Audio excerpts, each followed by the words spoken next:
We have just obtained multiple leaked documents from inside Facebook, this time detailing a plan to curb, quote, vaccine hesitancy on a global scale.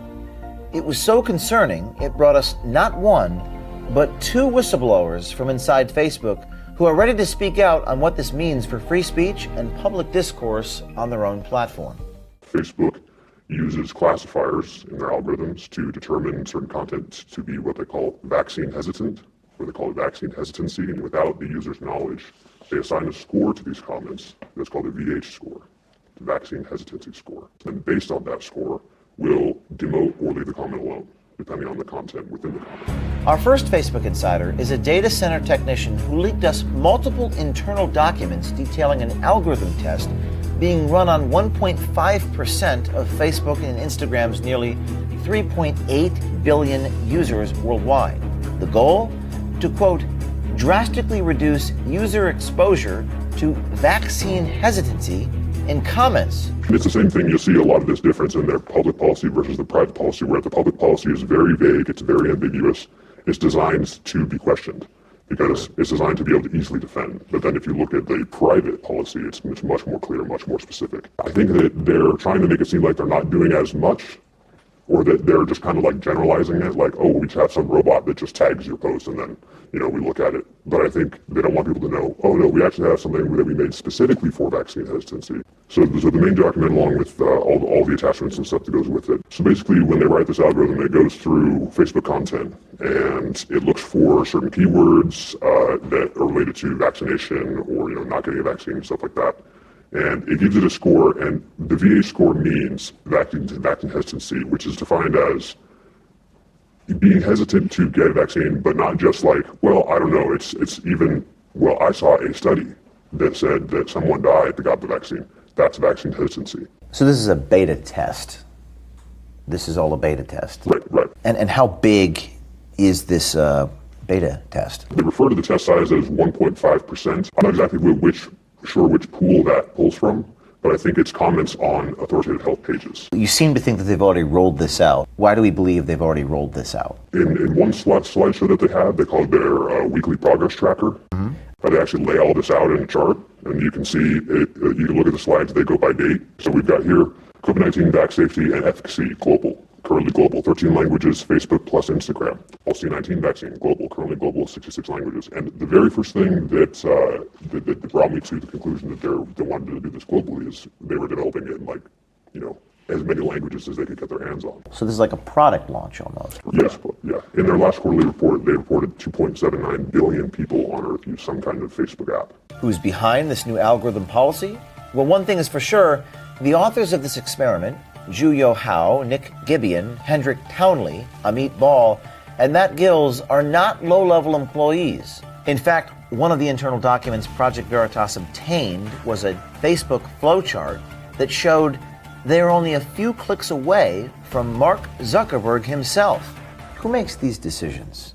These are teams at Facebook, and they work with what they call B2V, barriers to vaccination. So that's one of their core terms, is barriers to vaccination. And then the people on these teams, they call them health integrity teams. So there's a health integrity team for Messenger, there's a health integrity team for every system Facebook has. Health and integrity team, is it something that came out about after March 2020 and COVID? No. This is something that's existed yes. over time. Yes. So we have health integrity teams and barrier to vaccination teams at Facebook. For this here, Amit Ball, he's a research scientist for the core data science team at Facebook. He also works in health integrity. Everyone who works on this project works in health integrity. Hendrik Townley, this is the experiment launch post. As you can see, this is on April 16th. This is 2021. That's why there's no year there, because this is this year. And Hendrik Townley is one of the software engineers that works on this. I think it was him and two other software engineers. And then Amit Ball wrote the actual classifier itself. I'm sure he had like a team of developers, but he is considered the one who wrote it. Amit Ball, and then as you go up, it's like his boss, boss's boss, boss's boss's boss. So Amit Ball works for Udi Weisenberg, who works for Nicholas Steer. Do I have that correct? Yes. And that person works for Danny Ferrante, and that person works for Javier Olivian, and Javier Olivian reports directly to Mark Zuckerberg. So there's a chain that goes all the way down to Amit Ball. This kind of censorship sounds similar to shadow banning, when users are unaware their posts can't be seen, a term one of our own investigations coined when exposing Twitter just a few years ago. But this time, we're exposing Facebook and Instagram's methods to quash an entire side of a conversation, arguably one of the most pressing issues of the day. According to these documents, Facebook tiers users 0 to 5 and a score 0 to 1. Can you talk a little about this tier system? Yeah, so basically this is what they're using to structure how they're going to judge this content on a scale to how vaccine hesitant it actually is, or if it's explicitly discouraging. In my opinion, the main reason why they built this was for the human, what they call raters, so that they can use this as a reference so if the algorithm can't make a decision on a certain post, it'll send it to a human rater. And then the human rater looks at it and they will make a decision on whether or not it's vaccine hesitant or not. So we have tier 2, indirect discouragement. And what happens when you are a tier 2? So basically your comment is going to be suppressed. As to the scale of that suppression, it's hard to say. We have to look at like a case-by-case basis. But what they're saying is it's going to get, they call it a position change. On some of these comments you can see it'll say position change 7. And I'm not sure whether the 7 refers to like a 7% or if it's just like 7 positions down in the comment chain. So it's suppressed. Yes. But we don't know the extent of the suppression. Right. And we've heard shadow ban, we've heard deboost, I have not heard position change. Facebook has not been shy about combating vaccine hesitancy, as reported in their own press release dated May 11th of this year. However, what they say publicly in their own policy doesn't scratch the surface of what is written in these internal leaked documents by the Facebook whistleblower. If I read this correctly, Facebook is saying it doesn't matter if the story is true so long as it doesn't cause people to hesitate getting the vaccine? Or what's your read on this? The borderline vaccine framework, shocking stories, potentially or actually true. Events or facts that can raise safety concerns. That post was done by a user, and they've taken a screenshot and observed it as part of the tier system. Right. What about this gives them alarm? How is this not scary? That would be considered indirect discouragement. Indirect discouragement, which should be considered tier 2. Right. So this is an example of indirect discouragement of the vaccine. Questioning the vaccine, questioning anything involving the vaccine. And this was then demoted on Facebook. So this is another example of tier 2 indirect discouragement. Why don't you tell us why this would be indirect discouragement according to Facebook? So this would be considered vaccine hesitant because they don't want people to see someone had a bad effect. They're not saying don't get the vaccine, but they're saying look at all this negative stuff that happened after I got the vaccine. So they're reporting facts, but truth doesn't matter. No, because it doesn't match the narrative. So, and the narrative being, get the vaccine is good for you, everyone should get it, and if you don't, you will be singled out. Right. As an enemy of society. So the VAERS, that is the Vaccine Adverse Event Reporting System. It looks like they're measuring the comments where they're mentioning, that the patient died. So is VAERS a CDC supported program? Yes, I think so. Really, they support all this because they release the standards, the CDC themselves. And that's really one of the primary things that Facebook is basing their policy off of is, well, if you looked at the public policy, it would be according to the authoritative health pages. So they are open about the fact that they essentially coordinate with the CDC here. Mm-hmm. Of course. From the internal document, content pointing to the vaccine adverse effects reporting system, data that suggests extreme risk without providing full context. Full context. Mm-hmm. What do they mean by that? I think so, like in the previous comments, like she said, during this study, 653 people died, and then they don't put the rest of the study in there. It's like, okay, so you want me to write like a 10-page comment? Right. What's full context? What is the What is another ambiguous term? If they saw a study from someone they didn't like, would they say, well, that's not the full context because A, B, C, D, E, F, G? Ultimately, it seems like any facts that escape a particular narrative are omitted, demoted, deboosted, Absolutely. banned, Yes. considered dangerous to society. Suppressed in any way possible. Where do you think this is headed? Does it get worse from here? Yes. How so? I think people accept it, and they see people like Twitter, Facebook, Google, and stuff like that. They see that this is accepted by the public, and then they go, that's like a green light. So they're like, oh, we can go ahead and do this more. So not only are we going to start doing vaccine stuff, we're going to spread it to everything. So we're going to start saying, if you make a post that could put somebody in danger, or it could compromise someone's safety, whatever that means, then we're going to go ahead and look at that and assign that a score of some unknown classifier. Who knows what it could be. They're trying to control this content before it even makes it onto your page, before you even see it when you're scrolling on your phone. I think they're afraid of what people would conclude. Sounds like they don't think about the underlying values. Yeah, or what it could turn into, the slippery slope. They're not even thinking about that. Nope. And do you think there's a lot of people inside Facebook that agree with you, or some percentage? How would you estimate that number of people to be? I would say at least 25%. So you're telling me that 25% of the people there agree that what they're doing with this vaccine hesitancy coding and algorithms is morally wrong? That would not surprise me at all. The policy is going to keep expanding until anything can violate it. What would happen if this was scaled larger and scaled to Twitter and the internet as a whole is way worse than anything that could happen from me getting fired from my job. To me, that it far outweighs that. Because it's about more than me. It's about really everyone in the world. It's clear this Facebook insider is not alone in his concerns of Facebook's new policy that will demote discourse on vaccines in general. As a matter of fact, the next insider you're about to meet felt so compelled to come forward, he goes so far as to compare the new policy to an abusive relationship. What do you do at Facebook? I'm a data center engineer. I'd say that, in a sense, it's prohibiting people from being able to have an open dialogue about issues that affect their personal security. Some of these things, the questions, the comments that are being presented, are from people that have concerns about their personal health or their personal security being affected. It's kind of like having a relationship with somebody that's controlling and abusive, in a sense, like an abusive partner not allowing their spouse to speak out about the things that are going on in their marriage or their relationship and limiting their voice. It's very damaging from that sense. If you think about this logically, it just, it's very incriminating in my opinion. Just months ago, this same insider leaked us a tape of Mark Zuckerberg privately speaking to his team last July, showcasing his own vaccine hesitancy when talking about COVID. I do just want to make sure that I share some caution on this because we just don't know the long-term side effects of basically modifying people's DNA and RNA. Today, his own words would violate their new public policy. You were the source that brought us the Mark Zuckerberg vaccine footage from July 2020, is that correct? That's correct. Zuckerberg seemed to change his mind, evolve on the issue of vaccine, and the Facebook policy itself would have prevented Zuckerberg from saying what it is that he had said just a few months ago. Pretty crazy. Yeah. What prompted you to give that footage to Project Veritas? Well, based on my own knowledge and research of, the adverse effects and potential side effects of vaccines, of any medication really. So I think it's important for people to be understanding of those facts.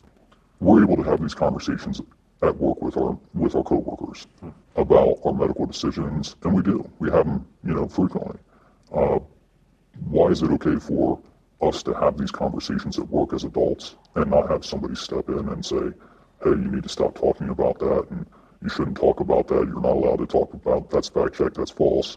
Occasionally people do in the conversation, but we're allowed to have open dialogue and hear. You're saying that you can have these conversations at the water cooler in an office. Absolutely, even in the midst of the office.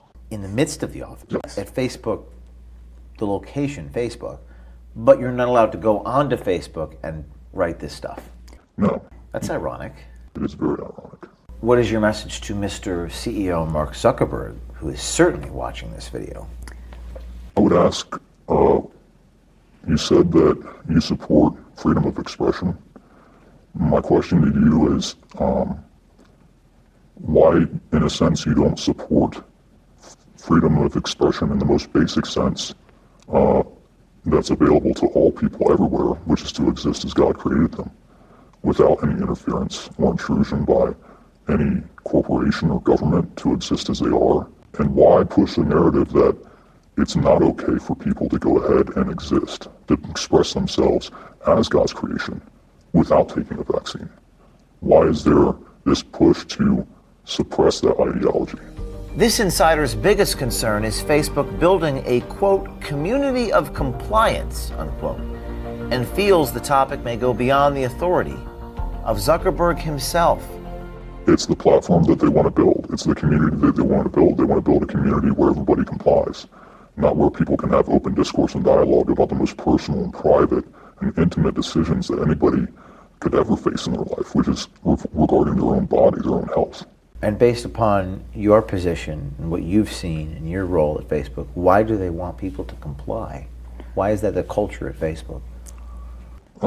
For the promotion of a society that is focused on medical progress in a sense, or medical experimentation. What is Facebook doing to promote COVID vaccines to its billions of users? Specifically encouraging people to post, to take on the profile frame for showing that they've been vaccinated, and to promote, in a sense, solidarity amongst other people that have taken the vaccine, and encourage users to also go and get the vaccine. It's interesting that they would, encourage one side, but not allow the other side to speak of, why they wouldn't be making a decision to get a vaccine. There's no solidarity, there's no opportunity to be united around that. It's just basically get the vaccine or feel left out.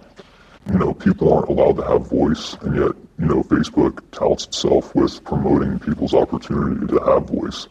And, I stated before, having a voice about the most important decisions anyone has to face in their life is pretty important, and it's shocking and disturbing, really, to see people that are willing to go to the lengths of limiting those discussions around the world, for things that concern people's own personal security.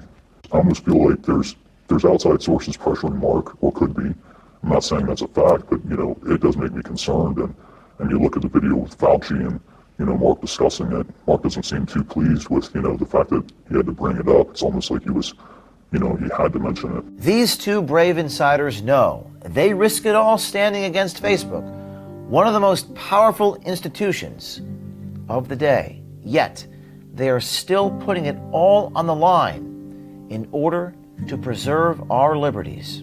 I think that's also the main reason why people don't want to come out with it, because what if I have 2 kids, I have, my wife, and if I lose my job, it's like, what do I do? But that's less of a concern to me.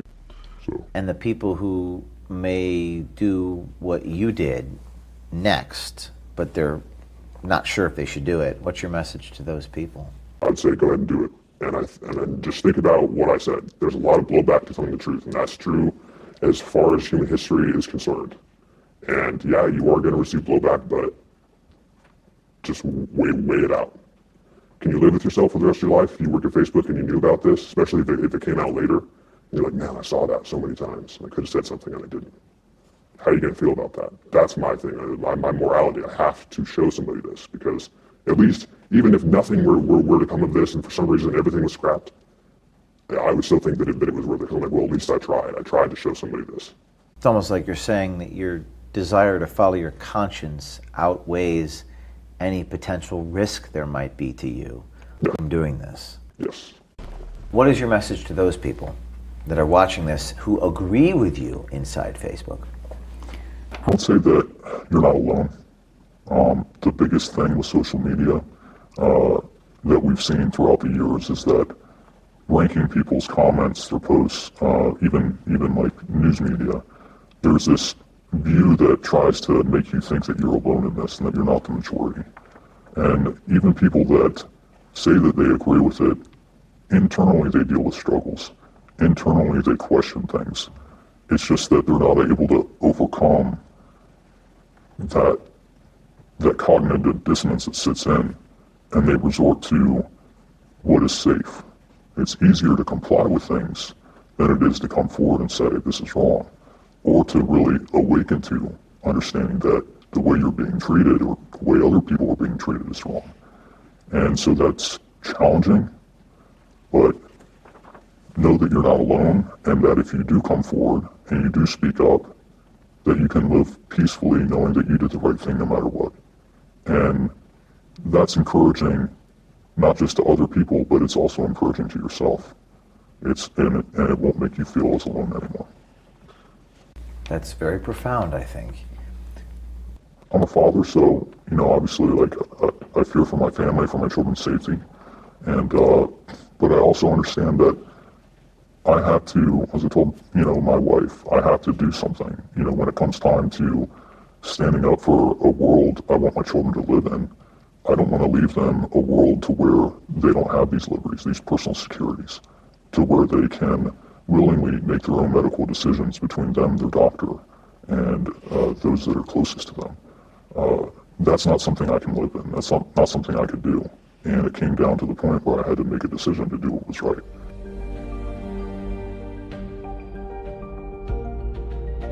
I'm Mario with Project Veritas. Really quick, sent you an email here a few minutes ago. I'm not sure if you've seen it yet. Requesting comment. We've obtained documents here from Facebook talking about vaccine hesitancy. It's an internal document. It's pretty classified according to what we've seen. We've attached it in the email. We were wondering if you could provide us some comment on that. I'll take a look. Okay, thank you. And when can we expect a response by? I'll take a look now. Okay, excellent. We'll be looking forward to that. Okay, thanks. Thank Bye-bye. you.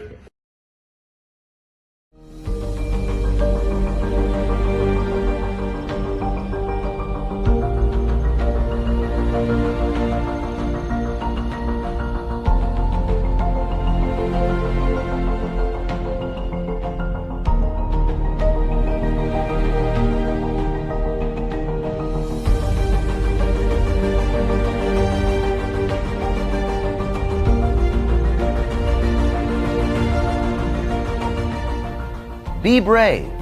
Do something. Follow their lead. Visit Veritas Tips at protonmail.com.